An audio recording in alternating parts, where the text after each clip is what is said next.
শ্রমজীবীদেরকে বড্ড ভালোবাসতেন। এমনকি বিদায় হজের মতো এরকম গুরুত্বপূর্ণ ভাষণও শ্রমজীবীদের কথা বাদ যায়নি, গরিবদের কথা বাদ যায়নি। আরে কা আকুম আতঈমুহুম মিম্মা তাকুলুন ওয়ালবাসুহুম মিম্মা তালবাসুন। খবরদার, সেদিনও বলেছিলেন সেই বিদায় হজের ভাষণে, তোমরা তোমাদের শ্রমজীবী লোকদের কথা ভুলে যেও না, তোমাদের স্টাফদের কথা, তোমাদের দাস দাসীদের কথা। তোমরা যা খাবে সেখান থেকে তাদেরও খাওয়াবে, তোমরা যে পোশাক পরবে সেখান থেকে তাদেরও। আমরা যদি আল্লাহ রাসূল সাল্লাল্লাহু আলাইহি ওয়া আলিহি ওয়াসাল্লামের জীবনের দিকে একটু খেয়াল করি, তাহলে দেখব যে নবী হওয়ার আগেও কিন্তু আল্লাহ রাসূল সাল্লাল্লাহু আলাইহি ওয়াসাল্লামের এই ক্যারেক্টারিস্টিক্সগুলো ছিল, এই ফিচারগুলো ছিল। উনি মানুষের অনেক কাজে এসেছেন, তিনি মানুষকে সাপোর্ট করতেন, বিপদে তাদের পাশে দাঁড়াতেন, তাই না? তিনি তো অফিসিয়ালি 40 বছর বয়সে নবী হলেন, যদিও আল্লাহর এলেমে তিনি অনেক আগে থেকেই নবী। কিন্তু দুনিয়াতে আল্লাহ রাসূল সাল্লাল্লাহু আলাইহি ওয়াসাল্লাম যখন 40 বছর বয়সে উপনীত হলেন, তখনই তো হেরা গুহায় নাজিল হলো ইকরা বিসমি রাব্বিকাল্লাযী খালাক, read in the name of your lord who has created. এই যে 5টা আয়াত নাজিল হলো, উনি নিয়ে আসলেন, কাঁপতে লাগলেন। খাদিজা রাদিয়াল্লাহু তাআলা আনহার কাছে বললেন যে মনে হয় আমি মারা যাব, আমাকে কম্বল চাপা দাও, আমার ভয় লাগছে, আমি কাঁপছি। তখন খাদিজা রাদিয়াল্লাহু তাআলা আনহা ওনাকে আশ্বস্ত করলেন, ওয়াল্লাহি লা ইউখজিকাল্লাহু আবাদা, আপনি ভয় পাবেন না, আল্লাহ আপনাকে অপদস্থ করবেন না। ইন্নাকা লা তাসিলুর রাহিমা ওয়া তাসদুকুল হাদিসা, নিশ্চয় আপনি আত্মীয়তার সম্পর্ককে বজায় রাখেন, আপনি সবসময় সত্য কথা বলেন। ওয়া তাহমিলুল কাল্লা, আপনি মানুষের বোঝা বয়ে দেন। ওয়া তাকসিবুল মা'দুমা, যার উপার্জন করার কোনো সক্ষমতা নেই তার জন্য আপনি উপার্জন করেন, তাকে আপনি ফিনান্সিয়াল সাপোর্ট করেন। ওয়া তাকরিউদ দাইফা, আপনি মেহমানকে খাওয়ান। ওয়া তুঈনু আলা নাওয়াইবিল হক, সত্য যেখানে বিপন্ন সেখানে আপনি সত্যের বীর সেনানী হয়ে দাঁড়িয়ে যান। তো এই ফিচার যাদের মধ্যে থাকে, এমন ব্যক্তিত্বকে আল্লাহ তাআলা কখনোই অপমান করতে পারেন না। আপনি চিন্তিত হবেন না, ডোন্ট ওয়ারি অ্যাবাউট ইট, কোনো ভয় নাই, কোনো চিন্তা নাই, আপনি আশ্বস্ত হন। তাহলে দেখেন, এই যে 6টা গুণের কথা খাদিজা রাদিয়াল্লাহু তাআলা আনহা বললেন, এগুলো কিন্তু রাসূল সাল্লাল্লাহু আলাইহি ওয়াসাল্লাম নবী হওয়ার আগের গুণ। অর্থাৎ 40 বছর বয়সে তিনি উপনীত হওয়ার আগেই ওনার এই অভ্যেস ছিল যে উনি অন্যের বোঝা বইয়ে দিতে হেল্প করতেন, মানুষকে সাপোর্ট করতেন। যার উপার্জন করার সুযোগ নাই, ক্ষমতা নাই, তাকে তিনি উপার্জন করে দিতেন, মানে তাকে ফিনান্সিয়ালি সাপোর্ট করতেন, মেহমান খাওয়াতেন। তার মানে নবী হওয়ার আগেই উনি জনকল্যাণমূলক কাজে নিজেকে সম্পৃক্ত রেখেছেন। মানুষকে তিনি সাপোর্ট করতেন, মানুষকে হেল্প করতেন, উনি মানুষের কাজে লাগতেন। আর যে মানুষের কাজে লাগে, মানুষের উপকারে আসে, জনকল্যাণমূলক কাজে নিজেকে সম্পৃক্ত রাখে, বাই ডিফল্ট সে নেতা, বাই ডিফল্ট সে কি নেতা হয়ে যায়। তাহলে to serve before to lead, নেতৃত্ব এটা আসলে পজিশনের সাথে সম্পৃক্ত না, ইটস অল অ্যাবাউট ইনফ্লুয়েন্স। আপনার বাবা নেতা ছিল, আপনি ছেলে, তো আপনি নেতা, এটাকে নেতৃত্ব বলে না। আপনি যদি মানুষকে প্রভাবিত করবার ক্ষমতা হাসিল করেন, মানুষের কাজে আসেন, আপনাকে যদি সমাজে কাজে লাগে, আপনি মানুষকে সাপোর্ট করেন, তখন আপনি নেতা হয়ে ওঠেন। তাহলে রাসূল সাল্লাল্লাহু আলাইহি ওয়াসাল্লামের লিডারশিপটা যদি বুঝতে হয়, প্রথম কথা হচ্ছে ওনার লিডারশিপের প্যাটার্নটা ছিল সার্ভেন্ট লিডারশিপ, মানে সার্ভিস দেওয়ার মধ্য দিয়ে উনি নেতা বনে গেছেন। নবী হওয়ার আগেই ওনার মধ্যে এই ট্রেড ছিল, উনি মানুষকে সার্ভিস দিতেন। আরবিতেও একটা কথা আছে, সাইয়্যিদুল কওমি খাদিমুহুম, মানে যিনি সমাজের নেতা তিনি হবে সমাজের সবচেয়ে বড় খাদেম। যিনি নেতা হবেন তিনি সমাজের সবচেয়ে বড় কি হবেন? খাদেম হবেন। তাহলে রাসূলুল্লাহ সাল্লাল্লাহু আলাইহি ওয়া আলিহি ওয়াসাল্লামের লিডারশিপটা ছিল সার্ভেন্ট লিডারশিপ। আমি টোটাল, যদি সময় আমাকে পারমিট করে, বসার যে সিটিং ক্যাপাসিটি তার চেয়ে শ্রোতা মাশাআল্লাহ অনেক বেশি, সাফোকেটিংয়ে হচ্ছে। যদি আপনারা অধৈর্য না হয়ে যান, মোট 12টা পয়েন্ট আলোচনা করবার চেষ্টা করবো ইনশাআল্লাহ। তাহলে প্রথম পয়েন্টটা হচ্ছে, আমি আবার মাঝে মাঝে একটু জিজ্ঞেস করব, দেখবো যে আছেন কিনা আমার সাথে। প্রথম পয়েন্টটা হচ্ছে, প্রথম পয়েন্টটা কি? এই তো বলতে পারছে একজন, সবাই বলি প্রথম পয়েন্টটা কি? সার্ভেন্ট লিডারশিপ, মানে to serve before to lead. নেতা হওয়ার আগে খাদেম হইতে হবে। কি হইতে হবে? খাদেম হইতে পারলে আপনি বাই ডিফল্ট কি নেতা। তাহলে আল্লাহ রাসূল সাল্লাল্লাহু আলাইহি ওয়া আলিহি ওয়াসাল্লামের নেতৃত্বের প্রথম কথা হচ্ছে ওনার লিডারশিপ প্যাটার্নটা ছিল সার্ভেন্ট লিডারশিপ। এটা হচ্ছে নাম্বার 1। 2 নম্বর কথা হচ্ছে, নেতৃত্বের জন্য যেটা লাগে সেটা হচ্ছে কম্পিটেন্স। কিছু কম্পিটেন্স লাগে, এর মধ্যে অন্যতম কম্পিটেন্স হচ্ছে অ্যালোকুয়েন্স, বাগ্মিতা, বক্তব্যের পারঙ্গমতা, এটা লাগে। মানে যিনি নেতা হবেন তিনি কথা বলতে জানতে হবে, কথা বলতে পারতে হবে। এবার বলেন তো আল্লাহ রাসূল সাল্লাল্লাহু আলাইহি ওয়াসাল্লামের এই কোয়ালিটিটা ছিল কি ছিল না? অসাধারণ কমিউনিকেশন স্কিল ছিল আল্লাহ রাসূল সাল্লাল্লাহু আলাইহি ওয়াসাল্লামের। এবং ওনার পাবলিক স্পিকিংয়ের যে কি দক্ষতা, আমরা ওনার বিভিন্ন বক্তব্যে, ওনার জুমার খুতবায়, ওনার বিভিন্ন আলোচনায়, বক্তব্যগুলো থেকে আমরা বুঝতে পারি। তাহলে নেতা হইতে হলে তার এলোকোয়েন্স লাগে, বাগ্মিতা লাগে। একজন মানুষ সর্বপ্রথম কোন জিনিসের প্রেমে পড়ে জানেন? কথার প্রেমে পড়ে। কিসের? কথার প্রেমে পড়ে। কথার ধরন, কণ্ঠস্বর, তার অ্যাটিটিউড, তার শব্দের জাদু, এটা মানুষের হৃদয়কে জয় করে ফেলে। আল্লাহ রাসূল সাল্লাল্লাহু আলাইহি ওয়াসাল্লাম তিনি নিজেও বলেছেন, ওয়া ইন্না মিনাল বায়ানি লা সিহরা, কিছু কিছু বক্তব্যের মধ্যে জাদু আছে। তো রাসূল সাল্লাল্লাহু আলাইহি ওয়াসাল্লামের এই এলোকোয়েন্স ছিল, এলোকোয়েন্স। তিনি বলতেন, উতিতু জাওয়ামিউল কালিম, আল্লাহ তাআলা আমাকে সর্বমর্ম বাচন ভঙ্গির অধিকারী করেছেন। মানে উনি যেটা বলতেন এটা ছিল very precise in wording but comprehensive in meaning. Precise in wording, শব্দের বিবেচনা এটা খুবই precise and clear, but comprehensive in meaning. এটার যে দোতনা, এটার যে appeal to the heart of the people, to the heart of the listener, এটা অসাধারণ, মানুষের হৃদয়কে জয় করে ফেলতো। আল্লাহু আকবার। তাহলে নেতা হইতে হইলে তার কমিউনিকেশন স্কিল লাগবে, কি বলেন? লাগবে? এখন নেতা আসছে, উনি বক্তব্য করতে পারতেছে না, তাহলে কি নেতা হইতে পারবে? পারবে না। তাহলে পাবলিক স্পিকিং, কমিউনিকেশন স্কিল, এটা ইটস এ মাস্ট, এটা নেতার লাগবে। যেমনটি রাসূলুল্লাহ সাল্লাল্লাহু আলাইহি ওয়াসাল্লামের ছিল। উনি সর্বমর্ম বাচন ভঙ্গির অধিকারী ছিলেন, বলতেন কম কিন্তু এটার অ্যাপিল ছিল অনেক বেশি, এটার ব্যাখ্যা হয়ে যেত অনেক। রাসূল সাল্লাল্লাহু আলাইহি ওয়াসাল্লামের সবচাইতে বড় ভাষণটি ছিল বিদায় হজের ভাষণ, খুব সম্ভবত। ওই ভাষণের টেক্সটগুলোকে যদি একসাথে করা হয়, আমার মনে হয় 10 মিনিটের বেশি লাগবে না ওই টেক্সটগুলো পড়তে। তার মানে সবচাইতে বড় যে ভাষণ ওনার, ওটা কত ছিল? 10 থেকে 12 মিনিটের ভাষণ ছিল। আমরা তো ঘন্টার পর ঘন্টা বক্তব্য করি, তারপরেও তো আমরা মানুষের মনকে খুশি করতে পারি না। উনি সেই যে 1400 বছর আগে 10 মিনিটের একটা ছোট্ট ভাষণ দিলেন, গোটা বিশ্ব আজও হাবুডুবু খায় ওই ভাষণের ভেতর, ঠিক কিনা বলেন? তাহলে উতিতু জাওয়ামিউল কালিম, আমি সর্বমর্ম বাচন ভঙ্গির অধিকারী। সুবহানাল্লাহ। Very precise and clear. কতটা প্রেসাইজ অ্যান্ড ক্লিয়ার ছিল রাসূল সাল্লাল্লাহু আলাইহি ওয়াসাল্লামের বক্তব্য? আম্মাজান আয়েশা রাদিয়াল্লাহু তাআলা আনহা বলেন, লাউ আদ্দাহুল আদ্দু লা আহসাহু, তিনি যখন বক্তব্য করতেন, কেউ যদি চাইতো যে দেখি কয়টা শব্দ বললেন বক্তব্যে, কয়টা বাক্য বললেন, চাইলে মুহূর্তে গুনে ফেলা যেত সেটা। এত প্রেসাইজ অ্যান্ড ক্লিয়ার বক্তব্য ছিল যে তিনি কয়টা বাক্য ব্যবহার করেছেন, কয়টা শব্দ ইউজ করেছেন এই বক্তব্যে, চাইলে যে কেউ গুনে ফেলতে পারত। এবং তিনি খুবই শুদ্ধ আরবিতে কথা বলতেন, আফসাহুল লিসান ছিলেন। বিশুদ্ধ ভাষায় কথা বলতে পারা এটা অনেক জরুরি। রাসূল সাল্লাল্লাহু আলাইহি ওয়াসাল্লাম অত্যন্ত বিশুদ্ধ আরবিতে কথা বলতেন, এবং বিশুদ্ধ আরবি জানাটা বা বিশুদ্ধ ভাষাটা এত জরুরি যে আল্লাহ তাআলা তার প্রিয় হাবিবকে এই বিশুদ্ধ ভাষা শেখানোর জন্য মায়ের বুকের দুধ খাওয়া থেকে বঞ্চিত রেখেছিলেন। আই রিপিট, আমি আবারও বলছি, বিশুদ্ধ ভাষাটা এত জরুরি যে আল্লাহ তাআলা তার প্রিয় হাবিবকে মায়ের বুকের দুধ থেকে বঞ্চিত রেখেছেন শুধু বিশুদ্ধ ভাষার জন্য। তিনি কিন্তু মায়ের বুকের দুধ খেতে পারেন না। হালিমাতুস সাদিয়ার সাথে সেই বনু সাদ গোত্রে চলে গিয়েছেন, সেখানে ছিলেন। হালিমাতুস সাদিয়া ওনাকে দুধ খাইয়েছেন। এরপরে যখন মরুভূমির চমৎকার পরিবেশে একেবারে বিশুদ্ধ আরবি তিনি শিখেছেন, আবার শিশু মুহাম্মদ সাল্লাল্লাহু আলাইহি ওয়াসাল্লামকে তিনি তার মায়ের কাছে ফিরিয়ে দিয়েছেন। তাহলে চিন্তা করে দেখেন যে বিশুদ্ধ ভাষার জন্য মায়ের বুকের দুধকে স্যাক্রিফাইস করা হয়েছে। আল্লাহু আকবার।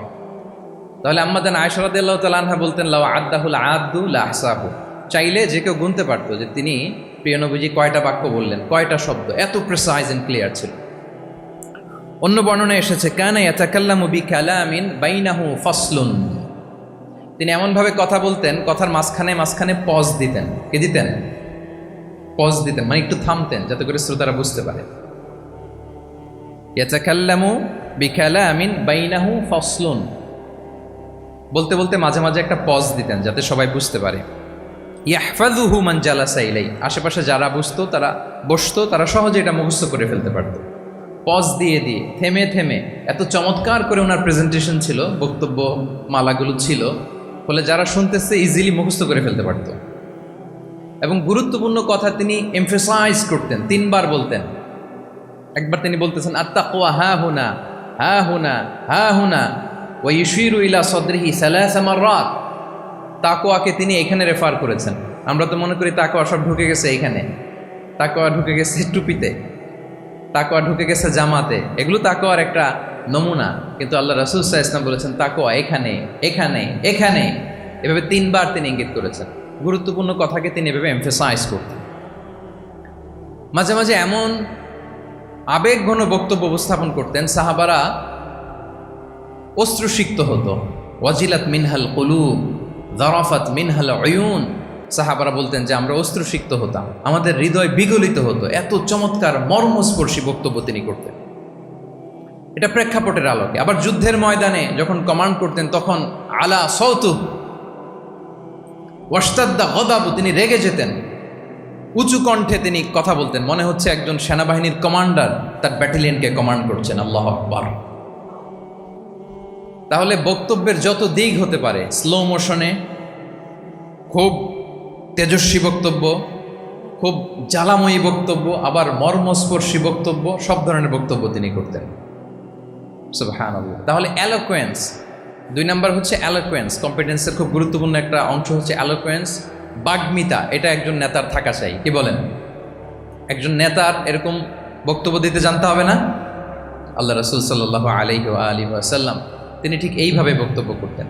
মাঝে মাঝে তিনি ইমোশনাল ইন্টেলিজেন্স ইউজ করতেন, মানে আবেগ অনুভূতিকে নাড়িয়ে দিয়ে শ্রোতাকে প্রভাবিত করে ফেলা। স্পিরিচুয়াল ইন্টেলিজেন্স বা ইমোশনাল ইন্টেলিজেন্স তিনি বক্তব্যের মধ্যে ব্যবহার করতেন। এমনভাবে তিনি নাসিহাত করতেন, এমনভাবে কথা বলতেন, মানুষের আবেগ অনুভূতিকে তিনি নাড়িয়ে দিতেন। আল্লাহু আকবার। ছোট্ট একটা উদাহরণ এখানে আমি হাজির করি। আপনারা হুনাইনের যুদ্ধের কথা নিশ্চয়ই শুনেছেন। কত হিজরিতে হয়েছিল? হ্যাঁ, আজকে তো অনেক পুরস্কার বিজয়ীদেরকে দেখলাম আমরা, মাশাআল্লাহ। কত? 8ম হিজরি। তার মানে মক্কা বিজয়ের ইমিডিয়েট পরেই, কয়েক সপ্তাহ পরেই তো হুনাইনের যুদ্ধ হয়েছিল। তো এই হুনাইনের যুদ্ধে অনেক ওয়ার বুটিজ মুসলমানদের করতলগত হয়েছিল, মানে অনেক গানিমাত, অনেক সম্পদ ওনারা যুদ্ধ শেষে যুদ্ধলব্ধ সম্পদ হিসেবে পেয়েছিলেন। 24,000 উট। কত উট? 24,000 উট, প্রায় 40,000 ভেড়া। এত পরিমাণ গনিমত যখন রাসূল সাল্লাল্লাহু আলাইহি ওয়াসাল্লাম পেলেন, তিনি এগুলো বন্টন করতে শুরু করলেন। কিন্তু রাসূল সাল্লাল্লাহু আলাইহি ওয়াসাল্লাম তিনি বন্টন করতে যেয়ে আনসারি সাহাবীদেরকে, অর্থাৎ মদিনার যে সাহাবারা, তাদেরকে কিছুই দিলেন না, বরং তিনি মক্কার সাহাবাদেরকে দিলেন, অন্যান্য গোত্রের লোকদেরকে দিলেন, আশেপাশের সবাইকে দিলেন, কিন্তু দিলেন না কাদেরকে? আনসারি সাহাবীদের।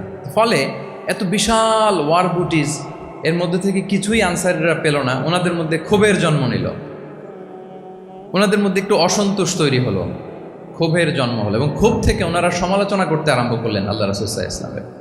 এবং সমালোচনা করতে করতে এটা এমন পর্যায়ে চলে গেল, এক পর্যায়ে তারা বলতে আরম্ভ করলো যে আমরা ওনার জন্য জান দিলাম, জীবন দিলাম, আজকে উনি এত সম্পদ পেয়ে সব নিজ এলাকার লোকদের মাঝে বন্টন করে দিল, এটা কি ঠিক করলো উনি? আল্লাহ তাআলা আল্লাহর নবীকে ক্ষমা করুক, আল্লাহ তার রাসূলকে ক্ষমা করুক। মানে কেমন যেন রাসূল একটা ভুল করে ফেলছেন, রাসূল সাল্লাল্লাহু আলাইহি ওয়াসাল্লাম ওনাদেরকে দিতে বাধ্য ছিলেন, এটা যেহেতু দেন নাই, আল্লাহ তার রাসূলকে ক্ষমা করুক, এরকম একটা কথা তারা বলে ফেলতেন। তো এটা তো অনেক বড় কথা। আল্লাহ রাসূল সাল্লাল্লাহু আলাইহি ওয়া আলিহি ওয়াসাল্লাম যখন এই কথা শুনলেন, তখন তিনি আনসারি সাহাবীদেরকে জড়ো করে একটা গেট টুগেদার করে এমন ইমোশনালি ওনাদেরকে কাবু করলেন, ইমোশনাল ইন্টেলিজেন্স ইউজ করলেন। এখানে তারা এসেছিল ক্ষোভ নিয়ে, অসন্তোষ নিয়ে, পরে সবাই কান্না করে রাসূল সাল্লাল্লাহু আলাইহি ওয়াসাল্লামের কাছে ক্ষমা চেয়ে সেই মজলিস থেকে উঠতে বাধ্য হয়েছে। তিনি সবাইকে ডেকে বললেন, ইয়া মা'আশারাল আনসার আলাম আতিকুম দুল্লালান ফাহাদাকুমুল্লাহ ওয়া আলাতান ফাআগনাকুমুল্লাহ ওয়া আ'দাআন ফাআল্লাফাল্লাহু বাইনা কুলুবিকুম।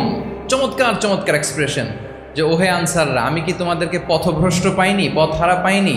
আমার ওসিলায় তোমরা হেদায়েতের দেখা পেয়েছো। আমি কি তোমাদেরকে নিঃস্ব পাইনি?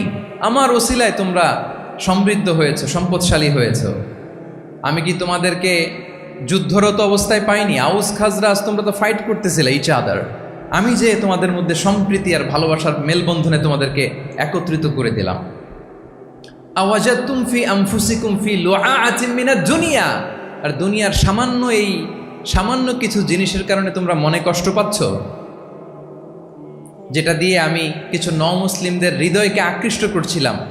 তা আল্লাফতু বিহা কওমান লিউসলিমু ওয়া ওয়াকালতুকুম ইলা ইসলামিকুম, আমি কিছু মুসলিমদেরকে এগুলো দিয়ে তাদের হৃদয়টাকে ইসলামের প্রতি আরো অ্যাট্রাক্টেড করতেছিলাম, আর তোমাদেরকে তোমাদের ইসলামের উপরই আমি ছেড়ে দিয়েছি। আমি জানি আমার আনসাররা তাদের হৃদয়ে যে ইসলাম আছে এটাই তাদের জন্য যথেষ্ট। আমা তারদাউনা আইয়াযহাবান নাসু বিশ-শাতি ওয়াল বাঈর ওয়া তারজিউনা বিরাসূলিল্লাহি ফি রিহালিকুম, won't you be happy that people go back to their country with sheep and camel and you go back to your country with Rasulullah? Allahu Akbar। তোমরা কি এতে খুশি হবে না মানুষ উট আর ভেড়া নিয়ে তাদের এলাকায় ফিরবে, আর তোমরা আল্লাহর রাসূলকে নিয়ে তোমাদের এলাকায় ফিরবে?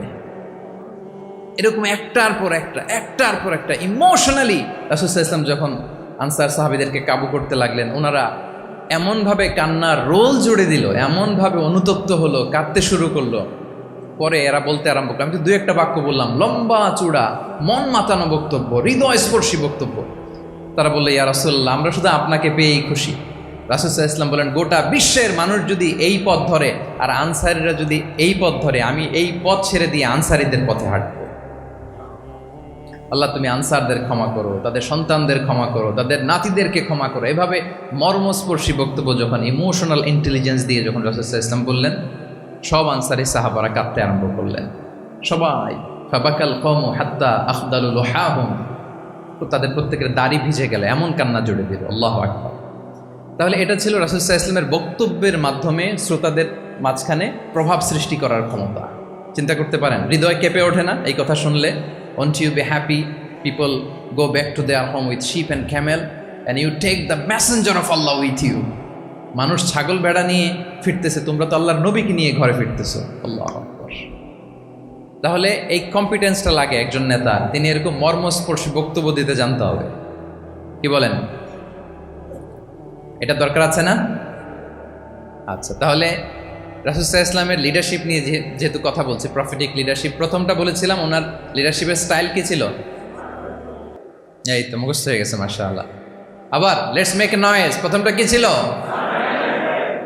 Servant leadership. 2 নম্বরে এলোকুয়েন্স, বাগ্মিতা, বক্তব্যের পারঙ্গমতা চাই একজন নেতার মধ্যে, যেটা আল্লাহ রাসূল সাল্লাল্লাহু আলাইহি ওয়াসাল্লামের ছিল, এবং সেখান থেকে আমাদের শেখার আছে, নেয়ার আছে। কিভাবে তিনি বক্তব্য করতেন, কিভাবে জটিল কথাকে সহজ করে উপস্থাপন করতেন, কিভাবে এত চমৎকার করে তিনি ক্রাউড হ্যান্ডেল করতেন।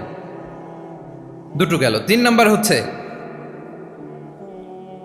আল্লাহ রাসূল সাল্লাল্লাহু আলাইহি ওয়া আলিহি ওয়াসাল্লামের নেতৃত্বের গুণাবলীগুলো যদি আমরা লিস্ট ডাউন করি, 3 নম্বর হচ্ছে কম্পেশন। কম্পেশন, a leader should be compassionate. 3 নম্বর হচ্ছে কম্পেশন, মানে সফট হার্টেড, দয়াদ্র হৃদয় হতে হবে। আপনি মানুষের দুঃখ যদি আপনাকে কাঁদায় তবেই আপনি নেতা। কি বলেন? মানুষের দুঃখ দেখে, কষ্ট দেখে যদি আপনার মধ্যে কান্না আসে বুক ফেটে, তবেই আপনি নেতা। তাহলে দয়াদ্র হতে হয় নেতাকে, তাকে দয়ালু হতে হয়, কম্পেশনেট হতে হয়, দয়াদ্র হৃদয়ের হতে হয়। আমরা আল্লাহ রাসূল সাল্লাল্লাহু আলাইহি ওয়াসাল্লামের দিকে যদি তাকাই, ওনার তো একটা উপাধি হচ্ছে রাহমাতাল লিল আলামিন। আল্লাহ রাসূল সাল্লাল্লাহু আলাইহি ওয়াসাল্লামের উপাধি কি? ওমা আরসালনাকা ইল্লা রাহমাতাল লিল আলামিন, we have not sent you but as mercy for all the worlds. নবী হে, আপনাকে সবার জন্য আমি মার্সি করে পাঠিয়েছি, রাহমা করে পাঠিয়েছি। আপনি সবার জন্য রহমত, মানুষের জন্য, ম্যানকাইন্ড, জিনকাইন্ড, অ্যানিমালস, সবার জন্য আপনি রাহমা, মার্সি। তাহলে একজন মানুষ যখন নেতা হয়ে উঠতে চাইবে, নেতৃত্বের অন্যতম একটা লিডারশিপ ট্রেইট হচ্ছে কম্পেশন। অন্যের ব্যথায়, অন্যের দুঃখে তার কান্না আসতে হবে, সফট হার্টেড হইতে হবে তাকে, মাঝে মাঝে দয়াদ্র হৃদয়ের হতে হবে, তবেই সে নেতা। রাসূল সাল্লাল্লাহু আলাইহি ওয়াসাল্লাম কতটা দয়াদ্র ছিল, আল্লাহ তাআলা অন্য আয়াতে বলছেন, ফাবিমা রাহমাতিন মিনাল্লাহি লিনতা লাহুম ওয়ালাউ কুনতা ফাযযান গালিযাল কলবি লানফাদ্দু মিন হাওলিক। নবী হে, আল্লাহর অশেষ অনুগ্রহে আপনি খুব কোমল ভাষী হয়েছেন, কোমল হৃদয়ের হয়েছেন। লিনতালাহম, সবার জন্য আপনি সফট হার্টেড হয়েছেন আল্লাহর অনুগ্রহে। যদি আপনি সফট হার্টেড না হয়ে আপনি যদি কঠোর হৃদয়ের অধিকারী হতেন, তাহলে এখন লোকেরা যেমনি আপনাকে ঘিরে রাখে, আপনার চারিপাশে সবাই ঘিরে রাখতো না। আল্লাহু আকবার। সাহাবারা সব সময় রাসূল সাল্লাল্লাহু আলাইহি ওয়াসাল্লামের সঙ্গ পেতে চাইতো, অ্যাকম্পানি চাইতো, ঘিরে রাখতো। এমনকি অনেক সাহাবীর ঘরে ভালো না লাগলে রাসূল সাল্লাল্লাহু আলাইহি ওয়াসাল্লামের কাছে চলে আসতো।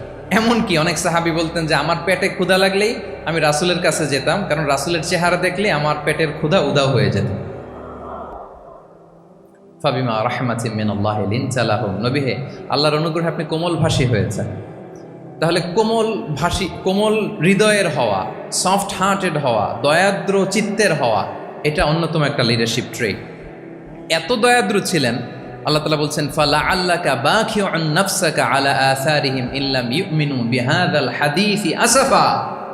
রাসূল সাল্লাল্লাহু আলাইহি ওয়াসাল্লাম বারবার মক্কার কুরাইশদের কাছে যেত, বারবার কাফিরদের কাছে যেত, যেন তারা ঈমান আনে, যেন তারা খারাপ রাস্তা ছেড়ে দিয়ে ভালো রাস্তায় আসে। বারবার চিন্তা করতো যে ইস, কেন তারা লা ইলাহা পড়ে না, কেন তারা সত্যের পথে ফিরে আসে না। হায় রে, একটুর জন্য তো তারা সামান্য আমার কথাটা শুনলেই তো বেঁচে যেত, ইস একটু আমার কথা মানলেই তো জাহান্নাম থেকে বেঁচে যেত। এরকম অস্থির হয়ে তাদের পেছনে ছুটতেন। আল্লাহ তাআলা বলেছেন, নবী হে, আপনি ওদের পেছনে ছুটতে ছুটতে আপনি তো নিজেকেই শেষ করে দিবেন। বাখিউন নাফসাক, আপনি তো নিজের দিকে খেয়াল করছেন না, নিজের শরীরের দিকে খেয়াল করছেন না, নিজের স্বাস্থ্যের দিকে, সময়ের দিকে, আপনি পাগল পাড়া হয়ে তাদেরকে বাঁচানোর জন্য ছুটছেন।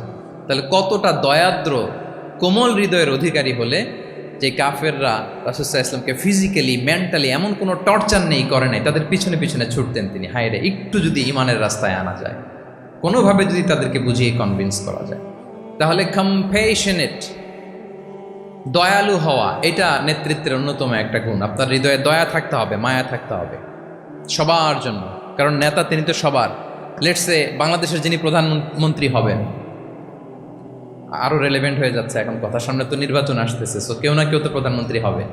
তো উনি যখন প্রধানমন্ত্রী হবে, ধরেন উনি কি শুধু ওনার দলের প্রধানমন্ত্রী হবেন? তাহলে উনি 18 কোটি মানুষের প্রধানমন্ত্রী হবেন, ঠিক কিনা বলেন? তাহলে সবার জন্য ওনার হৃদয়ে দয়া, ভালোবাসা, এটা থাকার দরকার আছে না নাই? তিনি সবার প্রতি কোমল হৃদয়ের হইতে হবে, দয়াদ্র হইতে হবে। প্রধানমন্ত্রী উনি শুধু নিজ দলের প্রধানমন্ত্রী নন, 18 কোটি মানুষের প্রধানমন্ত্রী। তাহলে সফট হার্টেড হইতে হবে। রাসূল সাল্লাল্লাহু আলাইহি ওয়াসাল্লামের মধ্যে এটা ছিল। সবসময় তিনি মাজলুমদের পাশে থাকতেন। আপনারা হিলফুল ফুজুলের কথা জানেন। ওনার বয়স যখন 35, ইয়ামানের এক ব্যবসায়ী আসছিল মক্কায় ব্যবসা করতে। পণ্য বিক্রির পরে আস ইবনে ওয়াইল নামে এক দুষ্ট জালেম, সে পণ্য নিয়ে বলে, আমরা এই এলাকার লোক, আমরা দাম দিব না, কি করতে পারো করো। এই লোক কান্না জুড়ে দিল। তার কান্না দেখে রাসূল সাল্লাল্লাহু আলাইহি ওয়াসাল্লামের হৃদয়ে দয়া হলো। তিনি ওনার চাচা জুবাইর ইবনে আব্দুল মুত্তালিব সহ ওনার মতো যারা ইয়াং স্টার আছে সবাইকে নিয়ে একটা সংঘ করলেন। এটাই তো হালাফুল ফুদুল, মূলত নাম হচ্ছে হালাফুল মুত্তাইয়িবিন। জাহিলি যুগে ওনাদের প্রথা ছিল, কোনো একটা ভালো কাজে কেউ যখন এক হতো, রং ভর্তি বালতির ভেতরে হাত ঢুকিয়ে তারা পাথরের মধ্যে ওই হাতের ছাপ দিত, সবাই ওইখানে ছাপ দিত। ফলে কাইন্ড অফ কভেনেন্ট, এটা একটা চুক্তির মতো, যে আমরা চুক্তিবদ্ধ হলাম, এগ্রিমেন্ট করলাম যে আমরা সবাই এক। তো রাসূল সাল্লাল্লাহু আলাইহি ওয়াসাল্লাম ওনার মতো ইয়াংস্টারদেরকে নিয়ে এই হালাফুল মুত্তাইয়িবিন বা হালাফুল ফুদুল করেছেন। এবং এটার মূল কথা ছিল, মূল স্লোগান ছিল নাহনু মাআল মাজলুম দিদ্দাল যালিম, আমরা সবসময় মাজলুমের পক্ষে থাকবো, জালিমের বিপক্ষে। এটা ছিল হিলফুল ফুজুলের কি মূল শিক্ষা। এভাবে সব সময় তিনি মাজলুমদের সাথে ছিলেন। শ্রমিক সাহাবীদেরকে বড্ড ভালোবাসতেন, শ্রমজীবীদেরকে বড্ড ভালোবাসতেন। এমনকি বিদায় হজের মতো এরকম গুরুত্বপূর্ণ ভাষণও শ্রমজীবীদের কথা বাদ যায়নি, গরিবদের কথা বাদ যায়নি। আরে কা আকুম আতঈমুহুম মিম্মা তাকুলুন ওয়ালবাসুহুম মিম্মা তালবাসুন।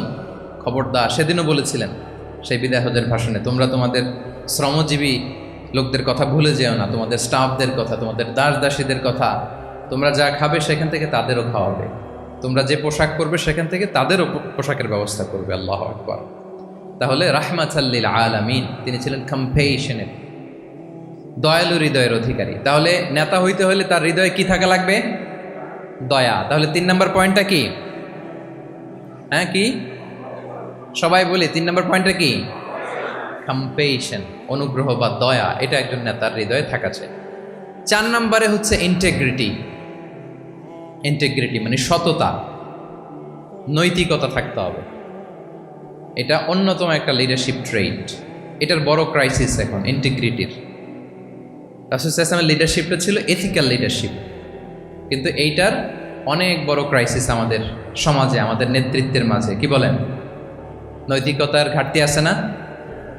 নৈতিকতা বিবর্জিত নেতৃত্ব, এটা দিয়ে কিছুই হয় না।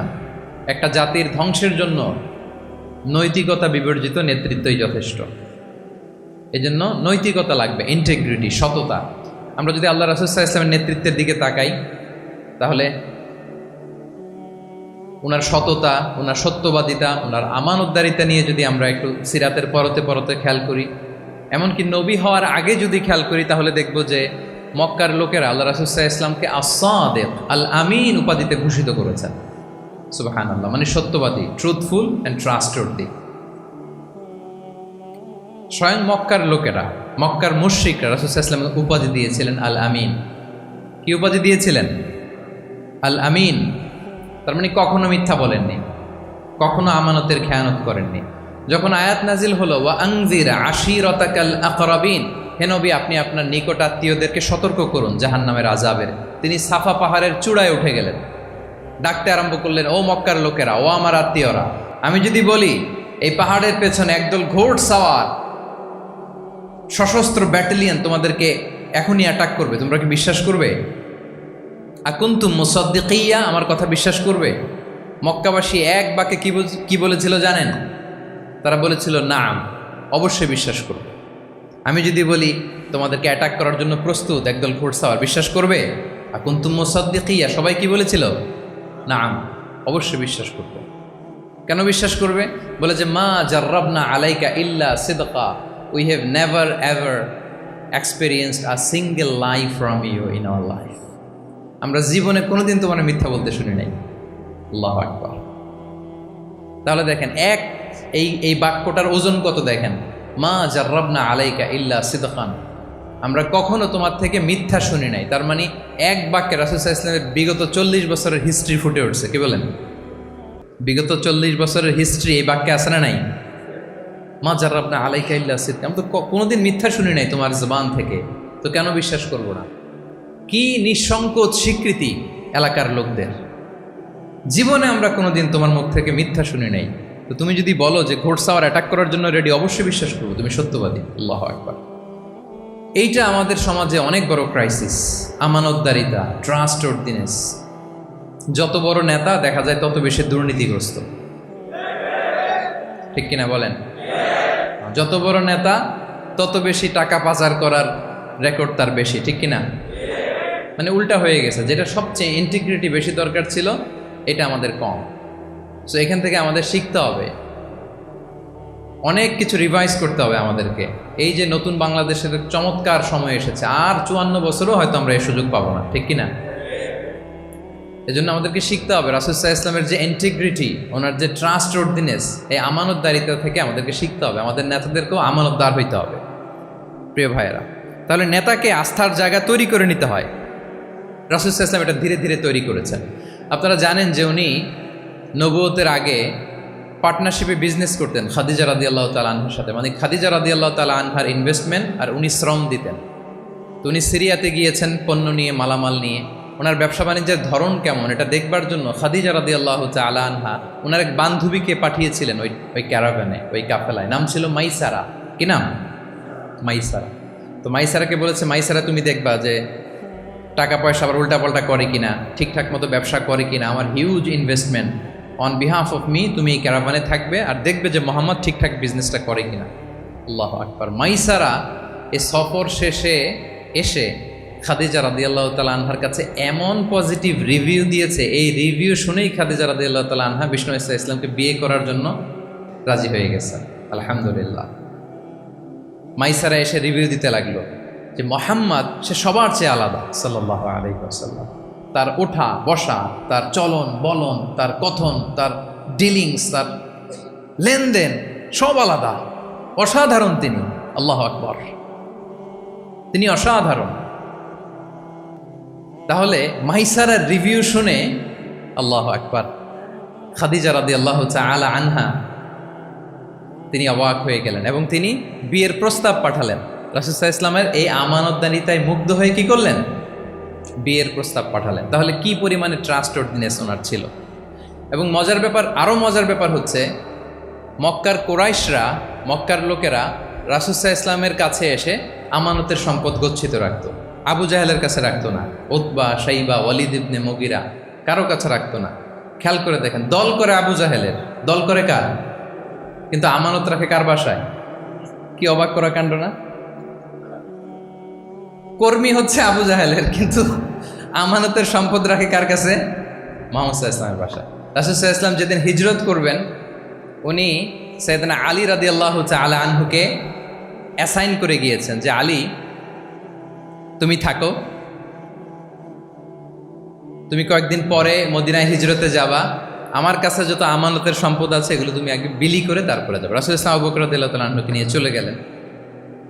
আলী রাদিয়াল্লাহু তাআলা আনহুর টানা 3 দিন লেগেছে যে ডেপোজিটগুলো রাসূল সাল্লাল্লাহু আলাইহি ওয়াসাল্লামের কাছে ছিল, আমানতের যে জিনিসগুলো ছিল এগুলো বন্টন করতে সাইয়েদনা আলী রাদিয়াল্লাহু তাআলা আনহু 3 দিন সময় নিয়েছেন। 3 দিন, এত পরিমাণ আমানতের সম্পদ রাসূল সাল্লাল্লাহু আলাইহি ওয়াসাল্লামের কাছে ছিল। আল্লাহু আকবার। তাহলে এই আমানতদারিতা, সততা, অনেস্টি, ট্রাস্টওয়ার্দিনেস এটা অনেক জরুরি নেতৃত্বের জন্য। নেতা হতে চাইলে তাকে আমানতদার হইতে হবে। যদি একজন ট্রু লিডার কেউ হতে চায়, তার মধ্যে আমানতদারিতা চাই। কি চাই? আমানতদার। তাহলে ইন্টিগ্রিটি। 4 নম্বর পয়েন্ট কি ছিল? ইন্টিগ্রিটি। আপনারা বোরিং হচ্ছেন না তো? কষ্ট হচ্ছে? আচ্ছা, 5 নম্বরে হচ্ছে গুড ইন্টারাকশন উইথ ফলোয়ার্স।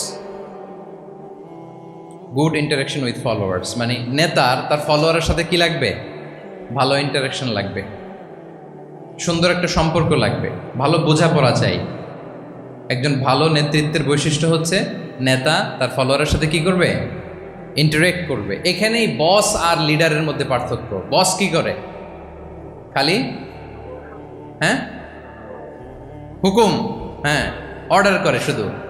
বসের কাজ হচ্ছে এই ডুজ অ্যান্ড ডোন্টস বলে দেয়, এইটা করা যাবে, ওইটা করা যাবে, মানে অর্ডার করে, ডিরেক্ট করে। কিন্তু লিডার কি করে? গাইড করে, মেন্টরিং করে, ইন্সপায়ার করে, মোটিভেট করে। So here is the difference between leader and boss. তাহলে বসই হওয়া যাবে না। নেতা হইতে চাইলে বসই হওয়া যাবে না। You have to interact with your followers. আপনার ফলোয়ারের সাথে ইন্টারাকশন লাগবে, তবেই আপনি নেতা। আমরা দেখি রাসূল সাল্লাল্লাহু আলাইহি ওয়াসাল্লামের কেমন ইন্টারাকশন ছিল। রাসূল সাল্লাল্লাহু আলাইহি ওয়াসাল্লাম যে কোনো বড় ডিসিশনে সাহাবাদের সাথে কনসালটেশন করতেন, পরামর্শ করতেন, তারপরে সিদ্ধান্ত নিতেন। ওয়াশাবিরহুম ফিল আমর, এই আয়াতের ভিত্তিতে তিনি সবার সাথে কি করে নিতেন? সাহাবাদের সাথে পরামর্শ করে নিতেন। আপনারা দ্বিতীয় হিজরির যে বদরের যুদ্ধের কথা জানেন, বদরের প্রান্তরটা মদিনা থেকে প্রায় 130 কিলো দক্ষিণ পশ্চিমে। তো ওখানে গেলেন মদিনা থেকে। তিনি যাওয়ার পরে এক জায়গায় তিনি সেনা ক্যাম্প স্থাপন করলেন।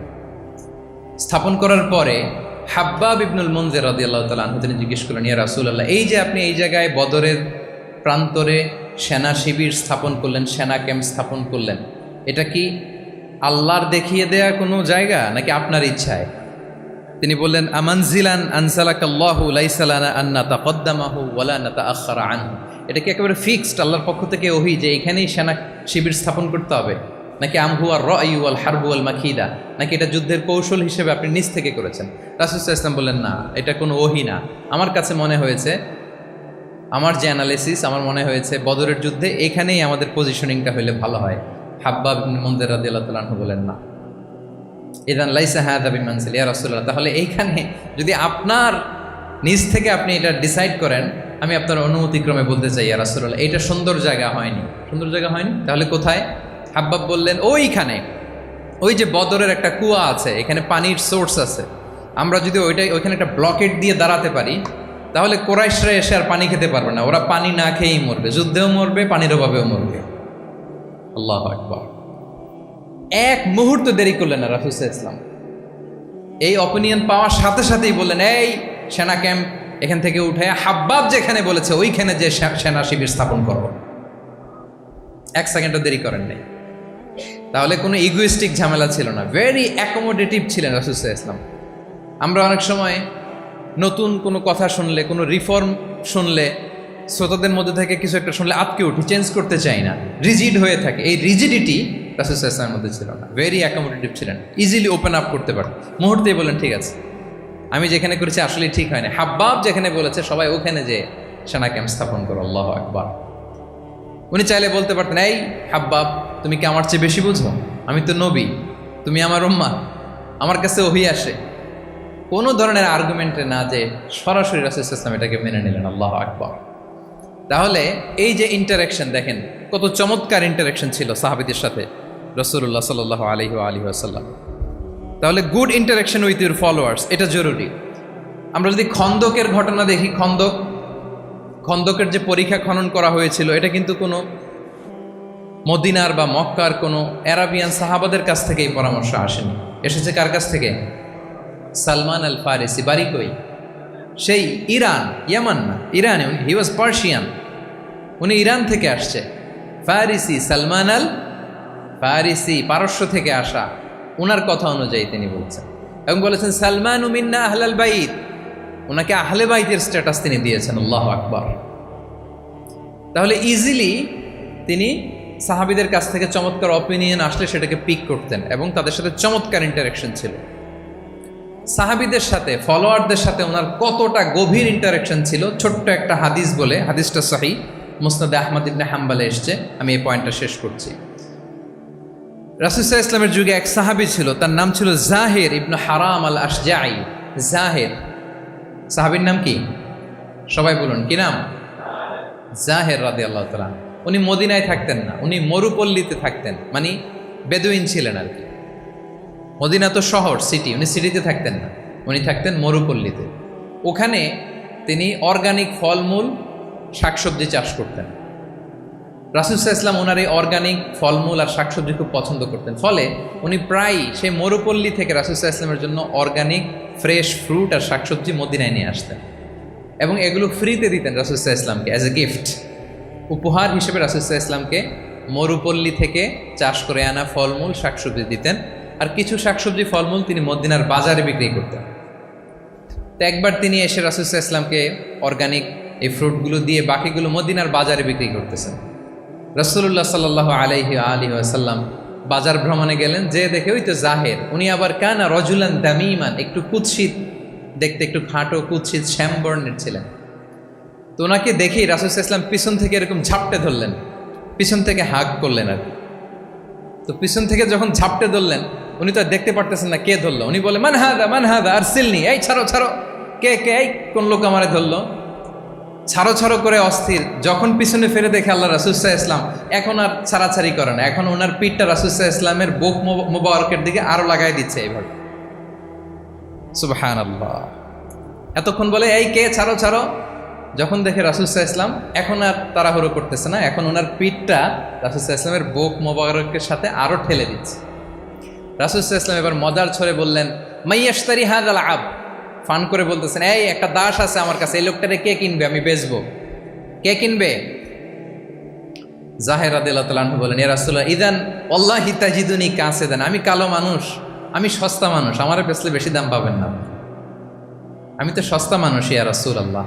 রাসূল সাল্লাল্লাহু আলাইহি ওয়াসাল্লাম বললেন, আনতা লাস্তা ইনদাল্লাহি কাসিদ ইয়া জাহির, হে জাহির তুমি আল্লাহর কাছে সস্তা নও, আনতা ইনদাল্লাহি গালি, তুমি আল্লাহর কাছে বড্ড দামি। আল্লাহু আকবার। হে জাহির, তুমি, তোমার স্কিন ব্রাইট কালার না, তুমি কুৎসিত, তুমি দুনিয়াতে সস্তা হতে পারো কিন্তু আমার আল্লাহর দরবারে তুমি কবু সস্তা নও। আনতা ইনদাল্লাহি গালি, আল্লাহর কাছে তুমি বড্ড দামি। দেখেন ইন্টারাকশন কোন মাত্রায় গেলে পিছন থেকে যে এরকম হাক করা যায়, ঝাপটে ধরা যায় এক সাহাবীকে। সুবহানাল্লাহ। এরকম গুড ইন্টারাকশন ছিল অনেক অনেক, ভুরি ভুরি সিরাতের পরতে পরতে আপনারা পাবেন যে রাসূল সাল্লাল্লাহু আলাইহি ওয়াসাল্লামের সাথে সাহাবাদের ইন্টারাকশন কত চমৎকার ছিল। তাহলে 5 নাম্বার হচ্ছে গুড ইন্টারাকশন উইথ ফলোয়ার্স। দেখি মনে আছে কিনা। 1 নম্বরে কি ছিল? 2 নম্বরে, 3 নম্বরে কম্প্যাশন, 4 নম্বরে ইন্টিগ্রিটি, 5 নম্বরে মাশাআল্লাহ গুড ইন্টারাকশন উইথ ফলোয়ার্স। 6 নম্বরে হচ্ছে কারেজ, সাহসিকতা। নেতা হইতে হইলে সাহস লাগবে না? নেতারে বাঁচানোর জন্য কর্মীরা দৌড়াইতেছে সামনে, নেতা যদি ছোটে পেছনে, তাহলে হবে? হ্যাঁ, রিক্সার টায়ার পাংচার হলে যদি নেতা 3 লাফ দেয়, এটা কি নেতা? তাহলে কি? তাহলে তো তাকে নেতা বলা যায় না। কি বলেন? নেতার তো হি শুড বি কারেজাস, তার সাহসী হইতে হবে, দুর্দান্ত সাহস থাকতে হবে তার। রাসূল সাল্লাল্লাহু আলাইহি ওয়াসাল্লামের এরকম দুর্দান্ত সাহস ছিল, অত্যন্ত সাহসিকতার অধিকারী তিনি ছিলেন। এবং এই লিডারশিপ ট্রেটটা খুবই জরুরি, এটাকে বলে মাদার স্কিল। কারেজি যে মাদার স্কিল, এটাই সব। এই হিম্মত লাগবে। আর রাজুলু যু হিম্মা ইউহিল উম্মা, যার হিম্মত আছে সেই জাতিকে জাগাতে পারে, ঠিক কিনা? এই যে আমাদের কাছে তো উদাহরণ একেবারে হাতের কাছেই, এই যে 5 আগস্টে, এই যে জুলাই আপরাইজিং, যদি কারেজ না থাকতো আমাদের তরুণদের, আমাদের জেনজিদের, তাহলে এই পরিবর্তন কি আমরা দেখতে পেতাম না। আমি গল্প শুনছিলাম যে এই চট্টগ্রাম বিশ্ববিদ্যালয় থেকে 2 জন শহীদ হয়েছে। আল্লাহ তাদের কবরগুলোকে তুমি জান্নাতে টুকরা বানিয়ে দাও। এই যে আমাদের তরুণরা তাজা রক্ত দিয়ে একটা চেঞ্জ এনেছে, পরিবর্তন, এটা তো কারেজ, তাদের সাহসিকতার বহিঃপ্রকাশ, ঠিক কিনা? এটা লাগবে। কেউ যদি লিড দিতে চায়, লিডার হতে চায়, তার এটা লাগবে, মাস্ট। রাসূল সাল্লাল্লাহু আলাইহি ওয়াসাল্লাম অত্যন্ত সাহসী ছিলেন। 2-একটা উদাহরণ আমরা সিরাত থেকে দেখি। একবার মদিনাতে রাত্রিবেলা বিকট একটা আওয়াজ হলো, বিকট আওয়াজ, এত আওয়াজ সবাই ঘুম থেকে জেগে গেল। ঘুম থেকে জেগে সবাই হতভম্ব, কিরে এত আওয়াজ তো মদিনাতে কখনো শুনি না, ঘটনা কি? কেউ ঘোড়া নিয়ে, কেউ উট নিয়ে, কেউ খচ্চর নিয়ে, কেউ এমনি খালি পায়ে ছুটতে আরম্ভ করলো আওয়াজের দিকে, দেখি যাই কোথায় কি হলো। সবাই ছুটতে ছুটতে মাঝপথে যেয়ে দেখে রাসূল সাল্লাল্লাহু আলাইহি ওয়াসাল্লাম আওয়াজ কোথায় হয়েছে, কোত্থেকে হয়েছে দেখে ফিরে আসতেছে আর বলতেছে, লান তুরাউ, ডোন্ট ওয়ারি, আরে ভয় নাই, দেখে আসছি আমি। আল্লাহু আকবার। ভয় নাই, আমি দেখে আসছি, এভরিথিং ইজ ফাইন দেয়ার, সব ঠিক আছে, যাও ফিরো মদিনায় ফিরো। সবাই ভয় পেয়ে ঘোড়া টোরা ও ঠাকিয়ে ছুটতে আরম্ভ করছে। অনেক দূর যাওয়ার পরে দেখে রাসূল সাল্লাল্লাহু আলাইহি ওয়াসাল্লাম আবু তালহা রাদিয়াল্লাহু তাআলা আনহুর একটা খুবই ক্ষিপ্ত ঘোড়া নিয়ে উনি দেখে ভিজিট করে ফিরে আসতেছেন। সুবহানাল্লাহ। তাইলে বিপদ ঘটলে নেতা থাকতে হবে কই? সামনে না পেছনে? আমাদের নেতারা থাকে কই? নাকি পেছনেও খুঁজে পাওয়া যায় না? It's a big crisis. নেতা থাকবে কোথায়? Front liner. Leader should be front liner. উনি তো লিড দিবে, নেতৃত্ব দিবে। এখন ওনারা যদি খুঁজে পাওয়া না যায় তাহলে থাকবে কিছু না। এই যে শিখতে হবে আমাদের, যেমনটা রাসূল সাল্লাল্লাহু আলাইহি ওয়াসাল্লাম করলেন। বিকট আওয়াজ, উনি আগে চলে গেছে, কাউকে না বলে দেখে চলে আসতেছে। আল্লাহু আকবার। হুনাইনের যুদ্ধে এক পর্যায়ে মুসলমানরা পর্যদুস্ত হয়ে যাচ্ছিল, আপনারা অনেকে জানেন। To make the long story short, পুরো ঘটনাটা আমি আনবো না। সাহাবারা দিক বিদিক ছুটতে আরম্ভ করলো। পাহাড়ের উপর থেকে এমন প্রবল বেগে তীর ছোড়া হচ্ছিল, সাহাবারা টিকতে পারছিলেন না, কেউ এদিকে কেউ ওদিকে।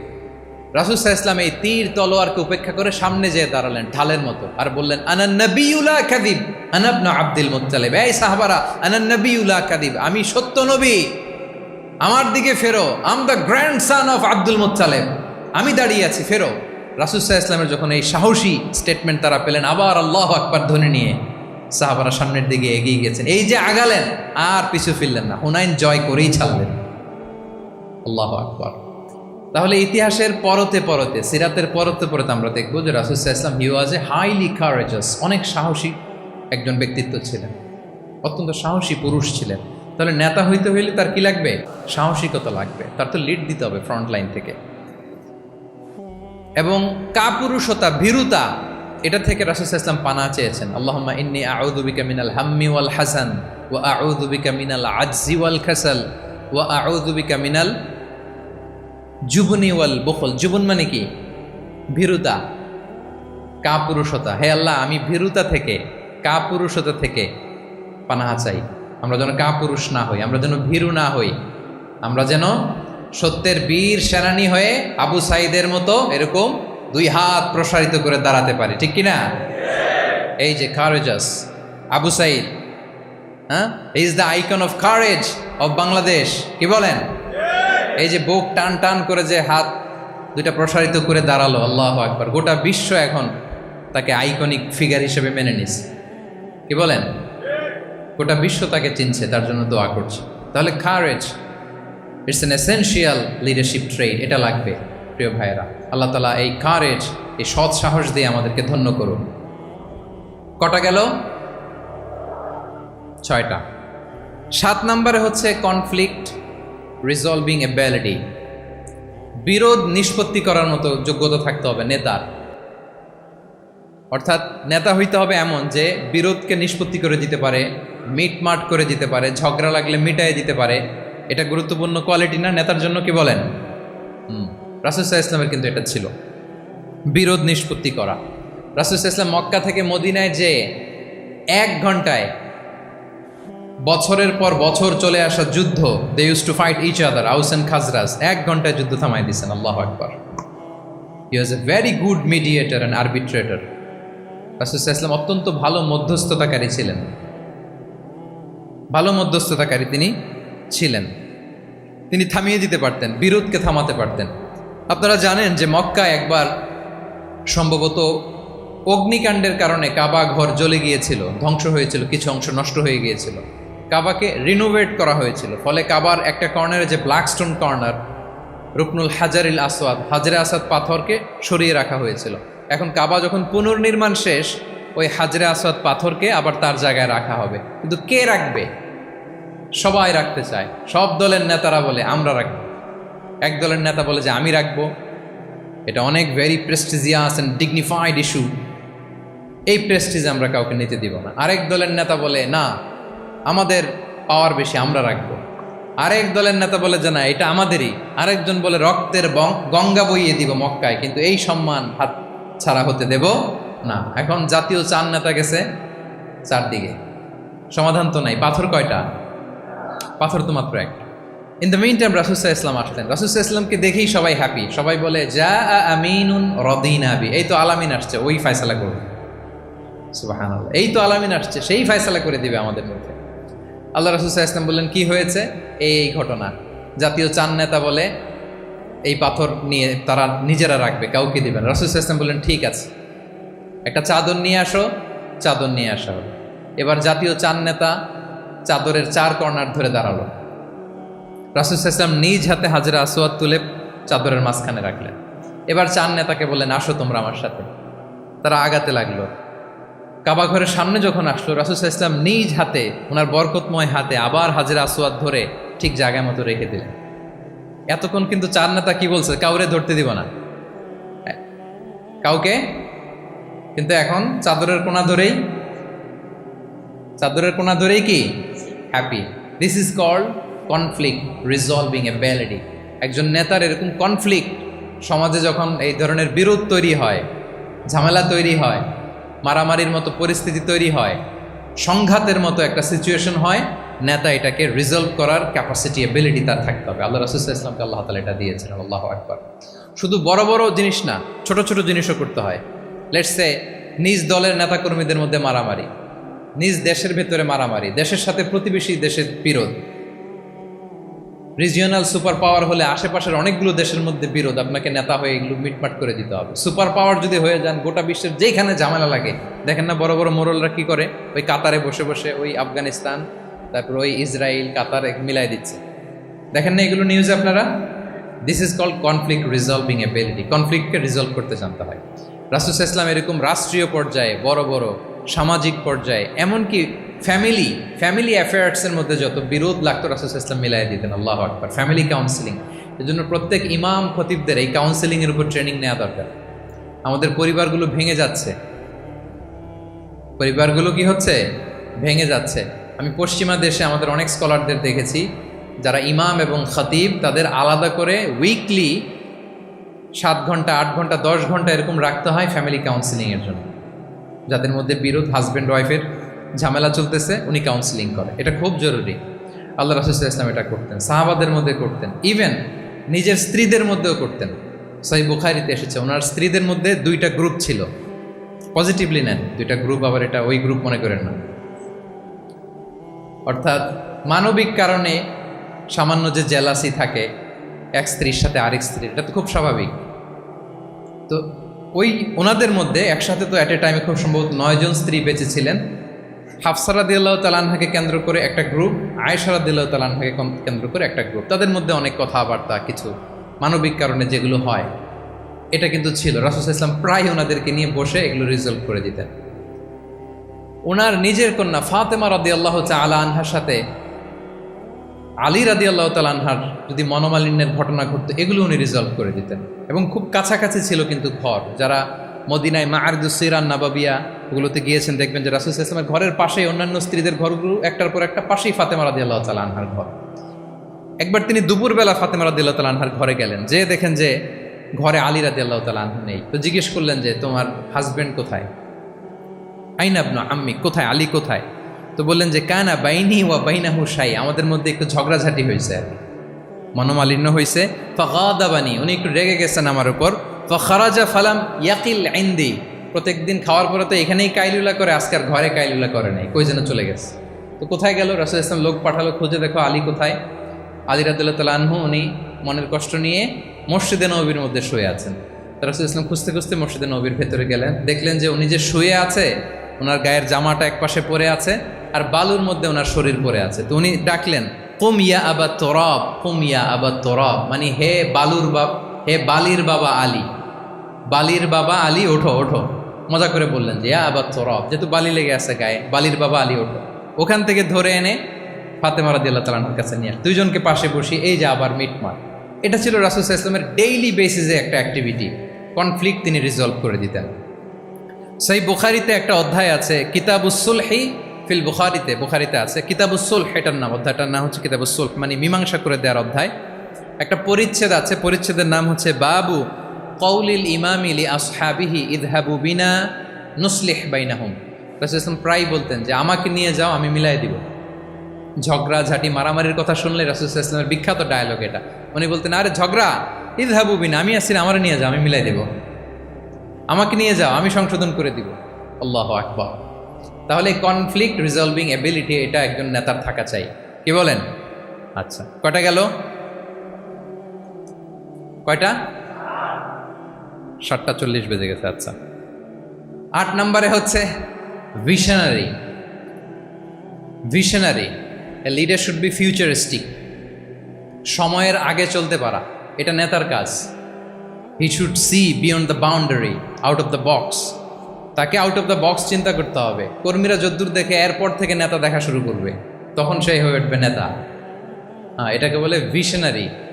এই ট্রেডটা একটা লিডারশিপ ট্রেড, খুব গুরুত্বপূর্ণ লিডারশিপ ট্রেড, মানে ফারসাইটেডনেস থাকা, দূরদর্শিতা থাকা, ফিউচারিস্টিক অ্যাটিটিউডের হওয়া, সময়ের আগে চলতে পারা, মানে আগ থেকে আন্দাজ করতে পারা। রাসূল সাল্লাল্লাহু আলাইহি ওয়াসাল্লামের মধ্যে এটা ছিল। কেমন ছিল?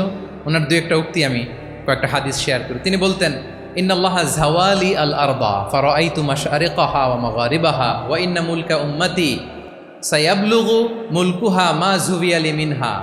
আল্লাহ তাআলা এই পৃথিবীটাকে ফোল্ড করে ছোট রেপ্লিকা বানিয়ে আমার সামনে তুলে ধরেছেন। ফারাআইতু মাশারিকাহা ওয়া মাগারিবাহা, আমি পৃথিবীর প্রাচ্য পাশ্চাত্য সবটুকুন দেখেছি, আর আমি যদ্দূর দেখেছি ঠিক তদ্দূর জায়গায় আল্লাহ তাআলা লা ইলাহার বাণী পৌঁছে দিবে। যদ্দূর দেখেছি, ঠিক যদ্দূর দেখেছি তদ্দূর পৌঁছে যাবে ইসলামের সুমহান বাণী। আজকে পৌঁছে গেছে না পৃথিবীতে? পৃথিবীতে এমন কোনো জায়গা আছে যেখানে লা ইলাহার ধ্বনি উচ্চারিত হয় না? এমন কোনো জায়গা নেই। তার মানে ফিউচারিস্টিক, সে 1400 বছর আগের কথা, যে পৃথিবীর আনাচে কানাচে কোথাও বাকি থাকবে না, সব জায়গায় ইসলাম পৌঁছে যাবে। অন্য জায়গায় বললেন লা ইয়াবলাগান্না হাযাল আমরু মা বালাগাল লাইলু ওয়ান নাহার ওয়ালা ইয়াতরুকুল্লাহু বাইতা মাদার ওয়ালা ওয়াবার ইল্লা আদখালাহুল্লাহু হাযাদ দ্বীন। এই ইসলাম যেখানে দিন হয় রাত হয়, পৃথিবীর যেখানে দিন রাত্রি সংঘটিত হয়, সব জায়গায় পৌঁছবে।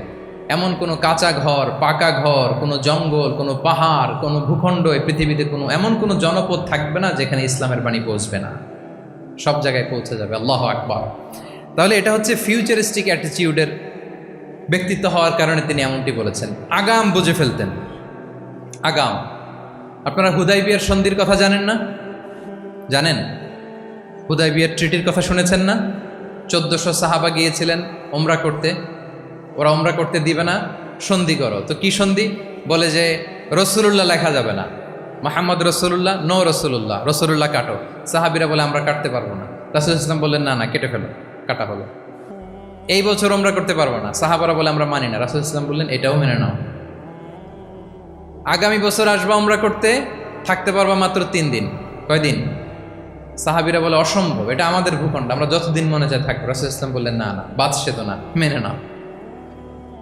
মক্কা থেকে কোনো লোক মদিনায় গেলে আমাদেরকে মক্কায় ফেরত দিতে হবে, কিন্তু মদিনা থেকে কেউ মক্কায় আসলে আমরা ফেরত দেব না। দেখছেন ক্লজগুলো দেখছেন, একটার পর একটা সবগুলো কাফিরদের পক্ষে যায়। কোনো সাহাবা রাজি হচ্ছেন না, কিন্তু আল্লাহ রাসূল সাল্লাল্লাহু আলাইহি ওয়াসাল্লাম কি বলেন? তিনি কি বললেন? মেনে নাও, রাজি। কারণ সাহাবারা তো অতটুক দেখতে পারতেছে না। বলেন, 3 তালা উপর থেকে, 3 তালা ভবন থেকে একজন মানুষ যদ্দূর দেখে, 30 তালা ভবনের উপর থেকে কি ওইরকমই দেখে? কিরকম দেখে? পানোরামিক ভিউ দেখে, সে অনেক বড় করে দেখে। আর 3 তালার উপর থেকেই সামান্য কিছু দেখে। রাসূল সাল্লাল্লাহু আলাইহি ওয়াসাল্লাম অনেক দূর দেখতে পাচ্ছিলেন। তিনি চিন্তা করলেন, কিছু বছর যদি আমাদের মধ্যে দাঙ্গা হাঙ্গামা যুদ্ধ বন্ধ থাকে, আমরা গ্লোবালি ইসলামকে ছড়াই দিতে পারবো। শান্তভাবে মদিনাতে একটা স্ট্রং ইসলামিক কমিউনিটি আমরা তৈরি করতে পারবো। আল্লাহু আকবার। এবং তিনি দেখতে পাচ্ছিলেন, ইন্না ফাতাহনা লাকা ফাতহাম মুবিনা, এই হুদাইবিয়ার এই চুক্তি, যেটা আদতে অ্যাপারেন্টলি মনে হচ্ছে সব আমাদের বিপক্ষে যায়, আসলে এইটাই আমাদেরকে ভূমি ধস জয় এনে দিবে। আল্লাহু আকবার। এবং সেটাই হয়েছে। তাহলে নেতার কাজ হচ্ছে, নেতা সময়ের আগে চলবেন, ফিউচারিস্টিক হবেন, যেটাকে আমরা বলি কি ভিশনারি। কি বলি? তাহলে 8 নম্বর পয়েন্টটা কি ছিল? ভিশনারি। 9 নম্বর হচ্ছে রেজিলিয়েন্স। এটা একটা চমৎকার লিডারশিপ ট্রেট। রেজিলিয়েন্স মানে সংকট কাটিয়ে ঘুরে দাঁড়াবার সামর্থ্য, মানে যাকে কেউ থামাতে পারে না। আনস্টপেবল, আনস্টপেবল, কোনো কিছু তাকে থামাতে পারে না। লেগে থাকার মানসিকতা, টিকে থাকার মানসিকতা, সহজে হার না মানা, আবার ঘুরে দাঁড়ানো, এটার বলে রেজিলিয়েন্স। এই ক্যাপাসিটি, এই কোয়ালিটি রাসূল সাল্লাল্লাহু আলাইহি ওয়াসাল্লামের মধ্যে ছিল। হি ওয়াজ আনস্টপেবল, হ্যাভিং আনবিলিভেবল সাবর। কোনো কিছু রাসূল সাল্লাল্লাহু আলাইহি ওয়াসাল্লামকে থামাতে পারে নাই। পেরেছে? বলেন, পেরেছে কেউ থামাতে? ছোটবেলা থেকে স্ট্রাগল করে, একটার পর একটা স্ট্রাগল ফেস করে বড় হয়েছে। জন্মের আগেই তো ওনার পিতাকে আল্লাহ তাআলা উঠিয়ে নিলেন। তার মানে বাবাকে নিজ চোখে এই দুনিয়াতে আমাদের প্রিয় নবীজি দেখে যান নাই। আল্লাহ রাসূল সাল্লাল্লাহু আলাইহি ওয়াসাল্লাম ওনার বাবাকে, পিতাকে দেখছেন? দেখেন নাই। ওনাদের আমেনা এবং আব্দুল্লাহ, ওনাদের সংসার ছিল মাত্র সপ্তাহখানেক, 1 সপ্তাহ সংসার। কয়দিনের সংসার? কয়দিনের? 7 দিনের। এই সপ্তাহখানেকের সংসারেই আল্লাহ তাআলা রাসূল সাল্লাল্লাহু আলাইহি ওয়াসাল্লামকে ওনার মায়ের পেটে পাঠিয়েছেন। আব্দুল্লাহ চলে গেলেন ব্যবসায়, ফিরে আসার পথে ওখানেই মারা গেলেন, ইয়াসরিবে। তার মানে জন্মের আগেই বাবাকে হারালেন, ইয়াতিম হয়ে দুনিয়াতে আসলেন। এরপরে মাকে হারালেন, এরপরে দাদাকে হারালেন, এরপরে চাচাকে হারালেন। Physically, mentally torture, emotionally traumatise করার যত ধরন আছে কাফিররা করেছে। কোনো কিছু রাসূল সাল্লাল্লাহু আলাইহি ওয়াসাল্লামকে থামাতে পেরেছে? বলেন, থামাতে পেরেছে? ওনার লাইফ থ্রেট ছিল। হিজরতের রাতে তো আল্লাহ তাআলা বললেন, আজই যেতে হবে, না হলে হত্যার ষড়যন্ত্র হচ্ছে, ব্ল্যাক ম্যাজিক করা হয়েছে। রাসূল সাল্লাল্লাহু আলাইহি ওয়াসাল্লাম খাসির মাংস, খাসির যে বাজুর মাংস, এটা পছন্দ করতেন। খাইবারে এক ইহুদি নারী এই খাসির মাংসের মধ্যে বিষ মিশিয়ে, পয়জন দিয়ে রাসূল সাল্লাল্লাহু আলাইহি ওয়াসাল্লামকে খাইয়েছিল হত্যার জন্য, একটার পর একটা। বলেন, রাসূল সাল্লাল্লাহু আলাইহি ওয়াসাল্লামের মিশন থেকে এক চুল পরিমাণ ওনাকে পেছনে নেওয়া গিয়েছে? He was unstoppable. This is called resilience. একজন নেতার মধ্যে এই রেজিলিয়েন্ট মানসিকতা থাকতে হবে, যে আমাকে কেউ থামাইতে পারবে না, আমরা আমাদের মঞ্জিলে মকসুদে যাবই। হ্যাঁ, আমরা যাবই, আমাদেরকে কেউ থামাতে পারবে না, এই মেন্টালিটির হইতে হবে। এটা হচ্ছে একটা লিডারশিপ ট্রেট, রেজিলিয়েন্ট। 10 নম্বরে হচ্ছে স্ট্র্যাটেজিক লিডারশিপ। নেতার কৌশলী হতে হয়। তার যেই লক্ষ্য, মিশন, ভিশন, এটা সে সুকৌশলে আদায় করে নেবে। নেতাদের কি হইতে হয়? কৌশলী। এটাকে বলে স্ট্র্যাটেজিক লিডারশিপ। এটা রাসূল সাল্লাল্লাহু আলাইহি ওয়াসাল্লামের ছিল। শুধু স্ট্র্যাটেজি নিয়ে, রাসূল সাল্লাল্লাহু আলাইহি ওয়াসাল্লামের স্ট্র্যাটেজি নিয়ে সুদীর্ঘ আলোচনা হতে পারে। আমি 2-1টা স্ট্র্যাটেজির কথা বলি, 2-1টা ওয়ার স্ট্র্যাটেজি। যুদ্ধের ময়দানে উনি কি স্ট্র্যাটেজি অবলম্বন করতেন দেখেন। উনি যুদ্ধের ডিস্ট্রাকশনকে, ক্যাজুয়ালিটি মিনিমাইজ করবার জন্য ওনার নির্দেশনা থাকতো, খবরদার কোনো নারীর গায়ে হাত তুলো না যুদ্ধের ময়দান, শিশুর গায়ে হাত তুলো না, কোনো পাদ্রীর গায়ে হাত তুলো না, উপাসনারত যে সন্ন্যাসীরা আছে তাদের গায়ে হাত তুলো না, ওই এলাকার গবাদি পশুগুলোকে মেরো না, গাছপালা ধ্বংস করো না, যারা তোমাদের বিরুদ্ধে তলোয়ার ধরেনি তাদেরকে অ্যাটাক করো না। আল্লাহু আকবার, হোয়াট এ স্ট্র্যাটেজি! এবং যুদ্ধ চলাকালীন সময়ে সব সৈনিককে উনি এক জায়গায় মোতায়েন করতেন না, সব সৈনিককে এক জায়গায় মোতায়েন করতেন না, 5 ভাগে ভাগ করে নিতেন। ডান পাশে মাইমানা, বাম পাশে মাইসারা, সামনে হচ্ছে মুকাদ্দিমাতুল জাইশ, মাঝখানে কালব, পেছনে খালফ, এইভাবে 5টা ব্যাটালিয়নে ভাগ করে তারপরে তিনি যুদ্ধ পরিচালনা করতেন। What a war strategy! বদরের যুদ্ধে যখন পৌঁছলেন, মক্কা থেকে মদিনা থেকে 130 কিলোমিটার দূরে, দূরে আফসা দেখা যায়, মরিচিকার মধ্যে দেখা যায় ওই যে মুশরিকরা ওখানে আসছে, কিন্তু তারা কতজন এটা তো বোঝা যায় না। তো কিছু ছেলে এই মরুভূমিতে থাকে, ওদেরকে পানি সরবরাহ করে। এদেরকে রাসূল সাল্লাল্লাহু আলাইহি ওয়াসাল্লাম জিজ্ঞেস করলেন যে কুরাইশরা যে আসছে তারা সংখ্যায় কত? এটা না জানলে তো উনি ওনার ওয়ার স্ট্র্যাটেজি ঠিক করতে পারবেন না, যুদ্ধের কৌশল। তো এরা বলে নাহনু লা নাদরি, আমরা জানি না কত। এখন এটা কিভাবে তিনি বের করবেন? সংখ্যায় তারা কত এটা তো আমাকে ফাইন্ড আউট করতে হবে। রাসূল সাল্লাল্লাহু আলাইহি ওয়াসাল্লাম বলেন যে ওরা কি খায়? বলে যে প্রতিদিন উট জবাই করে খায়। তো রাসূল সাল্লাল্লাহু আলাইহি ওয়াসাল্লাম বলেন যে প্রতিদিন কয়টা উট লাগে? বলে যে ইয়াউমান তিসআন ওই ইয়াউমান আশরান। 2 দিন হয়েছে আসছে, তো প্রথম দিন দেখলাম 9টা জবাই করছে, আজকে দেখছি 10টা জবাই করছে। রাসূল সাল্লাল্লাহু আলাইহি ওয়াসাল্লাম বললেন ইদান আল কওমু মা বাইনা আত-তিসআমিয়া ওয়াল আলফ। তাহলে ওরা 900 থেকে 1000 এর মধ্যে। সুবহানাল্লাহ। এবার বলেন বদরের যুদ্ধে কুরাইশদের সংখ্যা ছিল কত? আল্লাহু আকবার। What a war strategy! নমুনা দেখে বুঝে ফেলছেন কতজন তারা। এইভাবে রাসূল সাল্লাল্লাহু আলাইহি ওয়াসাল্লাম ওনার স্ট্র্যাটেজি নির্ধারণ করতেন। লোকেশন শেয়ার করতেন না। সুবহানাল্লাহ। কোথায় যাবেন বলতেন না, চলো চলো বলে ছুটতেছেন। কোথায় যাবেন উনি জানেন। অ্যাটাক করবেন এই দিকে, ডান দিকে। অ্যাটাক করবেন কোন দিকে? কিন্তু মদিনা থেকে বের হতেন বাম দিক দিয়ে। অ্যাটাক করবেন উত্তরে, মদিনা থেকে বের হতেন কোন দিক দিয়ে? দক্ষিণ দিক দিয়ে। যে রাতে হিজরত করবেন, মদিনা উত্তর দিকে, উনি দক্ষিণ দিকে চলে গেছেন গারে সাউরে 3 দিন থেকে আগে, ওরা যাতে বুঝতে না পারে। সুবহানাল্লাহ। এটা ছিল রাসূল সাল্লাল্লাহু আলাইহি ওয়াসাল্লামের ওয়ার স্ট্র্যাটেজি। এবং সবাই যেই পথে মক্কা থেকে মদিনা যায়, উনি কিন্তু ওই পথে যাননি। ক্যারাভেনগুলো, কাফেলাগুলো যেই পথে মক্কা থেকে মদিনায় ইউজুয়াল রুট যেটা, যাননি। সাওয়াহেলি পথে, সাগরের পাশ দিয়ে স্পেশাল একজন গাইড ভাড়া করে তিনি গিয়েছেন। আল্লাহু আকবার। This is call strategy. তাহলে স্ট্র্যাটেজিক লিডারশিপ লাগবে। একজন নেতার স্ট্র্যাটেজিক প্ল্যানিং ঠিক করা লাগবে। এটা তাকে সামনের দিকে আগাতে অনেক সহায়তা করবে। রাসূল সাল্লাল্লাহু আলাইহি ওয়াসাল্লামের যে জিও পলিটিক্যাল অ্যাওয়ারনেস, এগুলো নিয়ে কথা বলতে গেলে অনেক লম্বা সময় লাগবে, আমরা যাব না। 10 নম্বরে ছিল স্ট্র্যাটেজিক লিডারশিপ, 10টা বলে ফেলছি, আর 2টা 2 মিনিটে বলে শেষ করব। 11 নম্বর প্র্যাকটিক্যাল উইজডম। প্র্যাকটিক্যাল উইজডম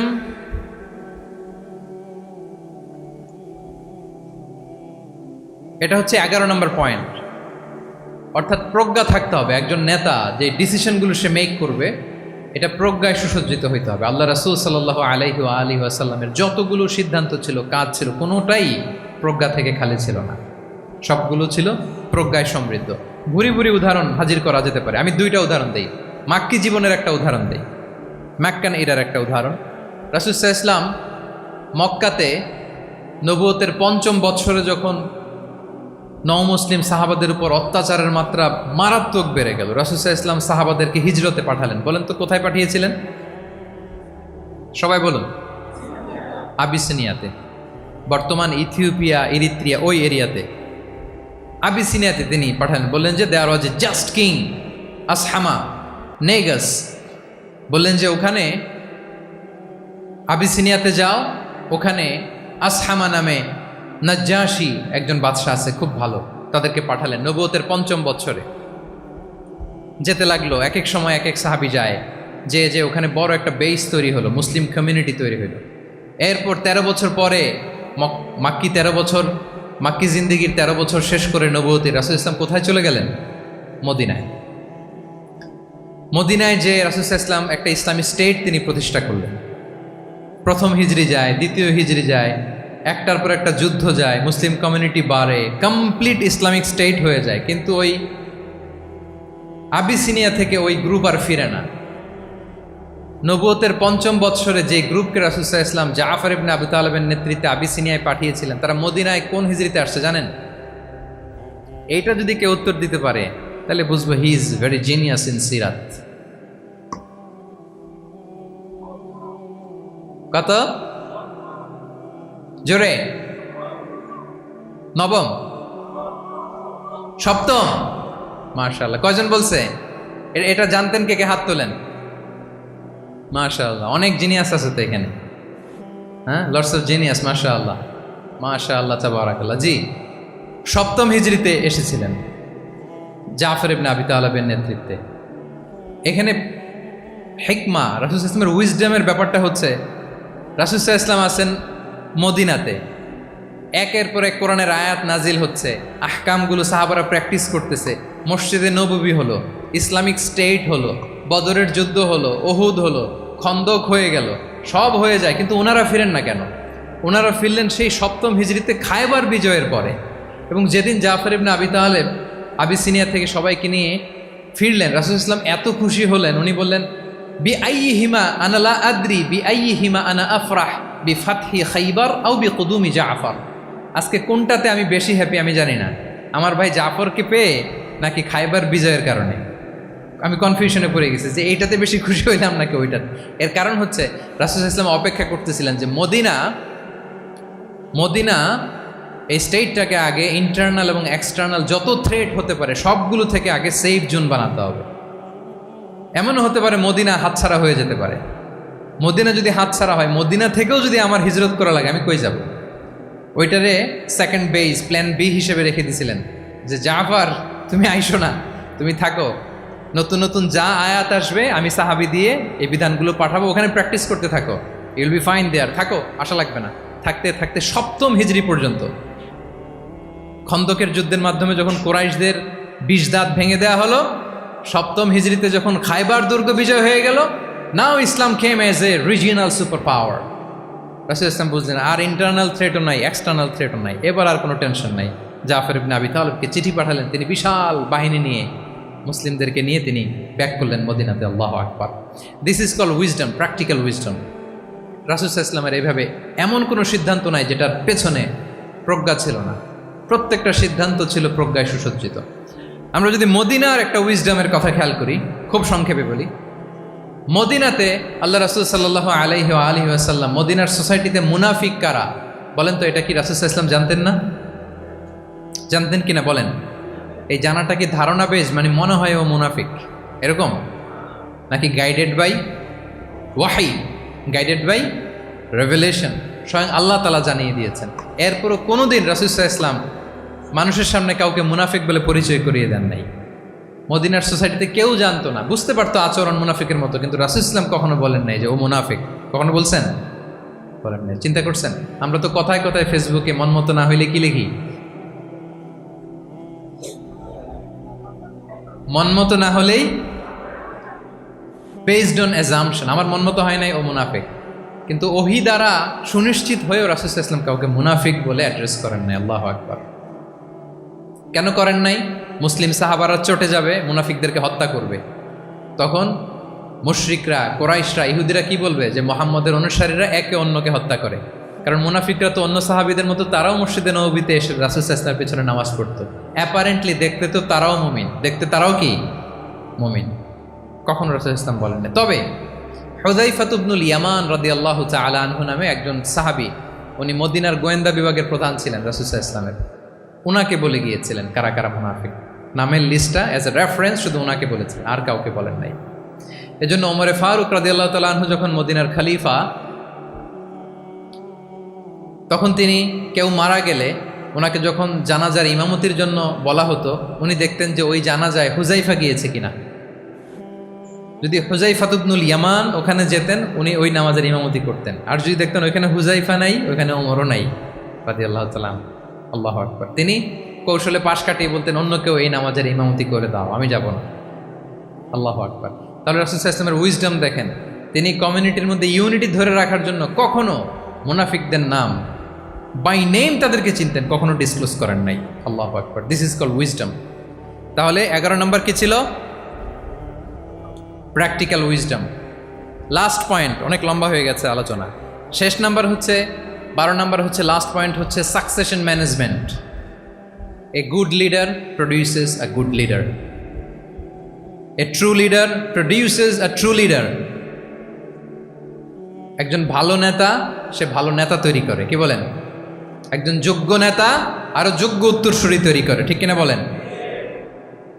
আমি শুধু নেতা, নেতৃত্বের সব গুণ আমার মধ্যে খালি হাবুডুবু খায়, আমি কাউরে নেতা বানাইতে পারলাম না। তো আমি চলে যাওয়ার পরে আমার দল চালাবে কে, আমার দেশ চালাবে কে, এই উম্মাকে নেতৃত্ব দিবে কে?